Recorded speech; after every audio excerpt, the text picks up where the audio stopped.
What's up, fellas? Welcome back to the channel. My name is Steve and this is Tech Teardown. Today in this video I'm going to do a little bit of a build guide for what I think are some of the best parts that came out in 2019. 2019 has been a great year for me. I started my channel here in 2019 all the way back in January, and now finally I have hit that 1,000 subscriber mark. So I want to thank all of you so far who have stuck with me through this first year, through all my bumps and everything, and just supporting me through my journey here on YouTube. So thank you everyone for doing that for me. You're really helping me fulfill a dream and really just be able to practice a passion I have here with PC Tech.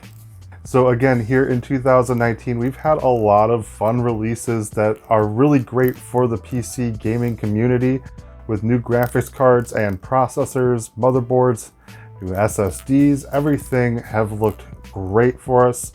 With this build guide, I am going to try to stick to what would be considered a lower end budget, going a little bit high end on some things just to show off some products that I don't normally get to show off, and just showing things that are just great for the parts that we're going to be using. I'll explain those as I go over the parts that I've picked for this best of 2019 PC. We've had many different releases from a lot of different manufacturers this year. Highlights from AMD and NVIDIA this year, had a lot of flops from them as well.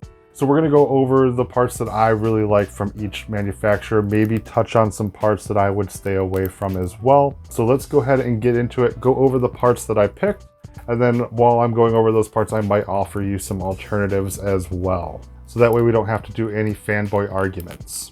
All right, so let's go ahead and get started. All right, so I always like to get started with the motherboard. The motherboard I went with is an older platform with the B450 motherboard, but this is the max version of the MSI B450 Tomahawk. The max version means it comes out of the box ready for Ryzen 3000. Ryzen 3000 did come out here in 2019 with a huge bang and is going to be a processor that we recommend a lot in the foreseeable future. With the Ryzen 3000 launch, we did get X570 motherboards, but they did come with a high asking price. X570 is a great platform, but it does have a high price because it did have to thicken the PCB in order to support the lanes for the PCI Express Gen 4, which gave us a lot higher speeds for our SSDs and also supported PCI Express Gen 4 on our graphics cards, which increased the bandwidth there. But a lot of the graphics cards don't really need that bandwidth. The only real improvement we saw with that higher bandwidth on PCI Express Gen 4 was in video editing as far as the graphics card goes. Obviously, if you use a Gen 4 SSD, your read and write speeds are going to be super high, super fast.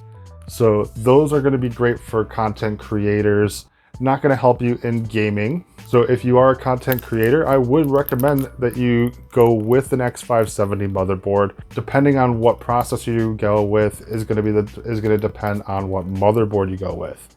If you go with like a 3950X with the 16 cores to support a lot of content creation, you're going to want to get one of the more expensive X570 motherboards that have a really good VRM cooling solution, so it doesn't overheat while you're using all those 16 cores. In the X570 platform, they had lots of issues with BIOS, they had lots of issues with VRMs. MSI had a lot of flukes with the X570 lineup. They did have some good boards, but the board that seemed to take the cake for best motherboard in the X570 motherboard lineup happened to be a Gigabyte board. They did fall short back in their B450 days, having a lot of bad boards with bad VRMs, but Gigabyte really just went all out with their X570 boards. They created amazing VRMs. Their Mini ITX board has one of the best VRMs in the X570 lineup. But then you have that Aorus Extreme, which is a $700 motherboard. So that's really going to be for the enthusiasts, the ones that are going to be using that 16 core processor. But right there, Gigabyte had the best BIOS. They had just the best VRM and cooling solution. One of the only X570 motherboards to have a passive heatsink for the chipset, which is one of the reasons why that made it so much more expensive, as well as the high-end VRM. But if you're like me, you're just going to be using it for gaming, and you're not going to be using that 16 core, then I think the B450 and the X470 lineup is going to be great. And with the Max motherboards here from MSI, I think Gigabyte even has a Max motherboard. They come out of the box ready to go for Ryzen 3000. That way you don't have to worry about updating your BIOS. All right, so now that we're through with the motherboard, let's go on to the processor. And obviously with a B450 motherboard, I had to go with an AMD Ryzen processor. And with the 3000 processors coming out this year, obviously I went with a Ryzen 3000 processor. Since we're sticking to kind of a budget on this one, I did go with the Ryzen 5 3600. It's a 6-core and 12-threaded processor. One of the best processors to come out, and it's a great budget processor. Some of those that are just going to be, they're only in it for gaming. They might want to do some light streaming. The Ryzen 5 3600 is great for that, and it can do a little bit of content creation as well. If you're trying to get into more higher end content creation, 4K editing, and other things that are CPU intensive, you have the 3700X and the 3900X, which is what I currently use on my rig. I love the 3900X, and I also had the 3700X for a short period of time. Both were great processors and completely lightened the load on my video editing. I can now render a 4K video in less time than it takes to actually watch it. So depending on your usage, it is going to really depend on which processor you choose. But if you are just going into some gaming, 1080p, 1440p, and even 4K, the Ryzen 5 3600 is a great option for you. But if you can fit it into your budget, the 3700X is also a great option as well. All right, and with the processor out of the way, let's move on to the RAM. Now with the RAM, I didn't really bother to do too much research on which ones came out in 2019 to see which were the best that came out. RAM is RAM. As long as you pick the right speeds to support Ryzen, you're going to be fine, which I typically recommend 3200 and higher. However, with the new Ryzen 3000 processor, they did find that 3600 megahertz speed was actually the sweet spot for these new Ryzen processors. So I did go with the new Trident Z Neo, which comes out of the box ready for Ryzen. And it has the 3600 megahertz speed. Obviously that comes with a premium, and it has the RGB, so it's gonna look good, but it has that extra premium. You can go with things like the Corsair Vengeance RAM to lower some of that cost. Crucial Ballistics is another great one. But 3600 is going to be where you can get the top performance out of your new Ryzen 3000 processor. I definitely wouldn't go any lower than 3200 megahertz though. And really there is not much of a cost savings between 3200, 3000, or any of the 2000 speeds, because they are mass producing the 3200 megahertz RAM, and I've actually found it cheaper than the 3000 and lower speed RAM. All right, now let's take a look at the graphics card that I picked. I had many options to choose from. I've reviewed a couple of the newest graphics cards that came out this year. I've worked with plenty of the newest ones from AMD and NVIDIA. The 1660 Ti comes to mind as one of my favorite graphics cards that I've reviewed this year. So that is a great option. However, the one that I picked for this build is a 1660 Super. 1660 Super is going to be a good 1080p graphics card. It's going to get you 144 frames per second in a lot of the games, especially the esports titles, if that's what you're looking for. And it can even dabble in 1440p on those esports titles and some other games.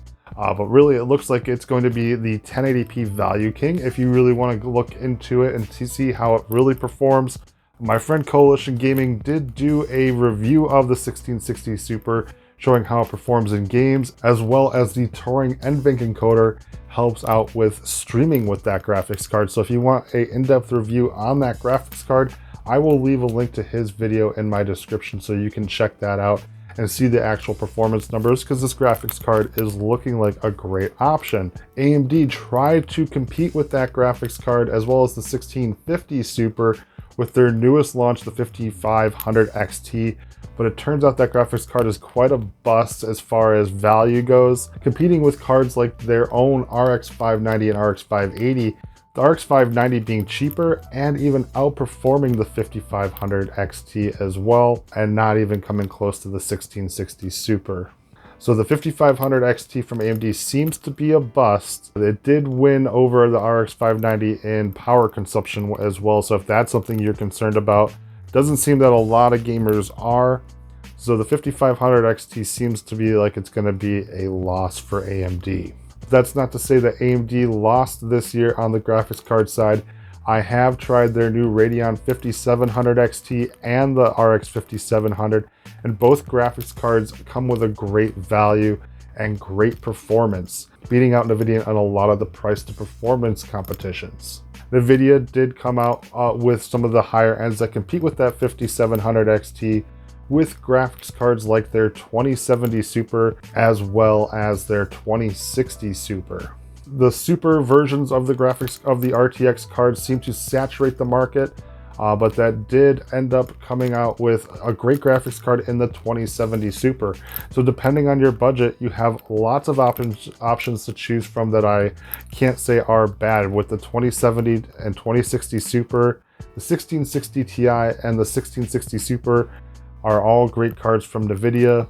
Depending on your use case, the 1650 Super was also a well-regarded graphics card from other reviewers. However, I did not recommend the normal 1650. But again, in this build guide that I'm going with, I chose the 1660 Super. Now for the case of 2019, I also went with a budget one. There have been some great cases that came out from Fantex and others. NZXT had their H510 Elite, came with a glass front and RGB fans, something a lot of the NZXT fans I think definitely wanted, but it seemed to fall short, especially because of a extremely high price for the case, which came because of the tariffs that are holding that back. So what I actually recommend is the non-Elite version or the non-I version either. So the NZXT H510 is a $70 case and did come out in 2019, and it's kind of a refresh of their normal NZXT H500. And NZXT has been a great case to work with. I've built many computers this year on YouTube, and most of them were built in the NZXT H500 and H510 cases. So that is the case I went with. Other computer case brands that I really like are Fantex. Their P400A seems to be a great case, well liked by YouTubers that I enjoy, such as Greg Salazar.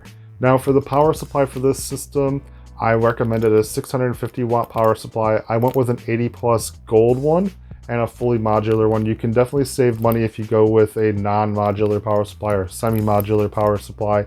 I prefer modular. I think it makes it look not a lot nicer and easier to work with. And I went with this Seasonic Focus power supply with the 650 watts. It will be just enough for all the tech that we're putting into this computer. All right, and finally for the storage, obviously I could have went with one of the Gen 4 storage drives, but I didn't go with an X570 motherboard.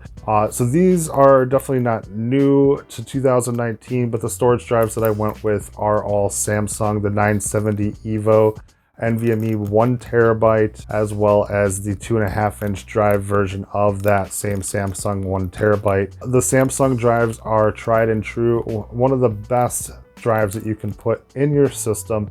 So those are the ones that I'm recommending for this best of 2019 build guide.